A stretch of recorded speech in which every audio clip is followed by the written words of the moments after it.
അസ്സലാമു അലൈക്കും വറഹ്മത്തുള്ളാഹി വബറകാതുഹു. നമുക്ക് ഖൈറിൻ്റെ ഒരുപാട് വാതിലുകൾ തുറന്നു കിട്ടും. ഖൈറിൻ്റെ നന്മയുടെ വാതിലുകൾ തുറന്നു തരികയും ഷർറിൻ്റെ വാതിലുകൾ അടക്കപ്പെടുക ചെയ്യും. അതൊക്കെ നല്ലൊരു സംഭവം തന്നെയാണ് അല്ലേ? ഖൈറിൻ്റെ വാതിലുകൾ തുറക്കുക, ഷെറിൻ്റെ വാതിലുകൾ അടക്കപ്പെടുക. അതായത് ഷെറ് നമ്മൾ ചെയ്യൂല, നന്മകൾ മാത്രമേ ചെയ്യുള്ളൂ, നമുക്ക് ഖൈറ് മാത്രം കിട്ടുള്ളൂ എന്നുള്ളതാണ് പറയുന്നത്. അപ്പോൾ ഇത് ഒരു സ്വപ്നത്തിൻ്റെ വ്യാഖ്യാനമാണ്. അപ്പോൾ ഏത് സ്വപ്നമാണ്, ഏത് സ്വപ്നം കണ്ടാലാണ് ഇങ്ങനെയൊക്കെ വ്യാഖ്യാനം വരിക എന്നുള്ളതാണ് നമ്മളിന്ന് സംസാരിക്കാൻ വേണ്ടി പോകുന്നത്. നമുക്കറിയാം, ഖുർആൻ സ്വപ്നം കണ്ടാൽ അതിന് വ്യാഖ്യാനമുണ്ട്. ഖുർആനിലെ ആയത്ത് സ്വപ്നം കണ്ടാൽ അതിന് വ്യാഖ്യാനമുണ്ട്.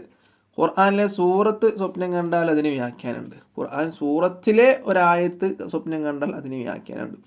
ഖുർആൻ പാരായണം ചെയ്യുന്നത് കണ്ടാൽ അതിന് വ്യാഖ്യാനമുണ്ട്.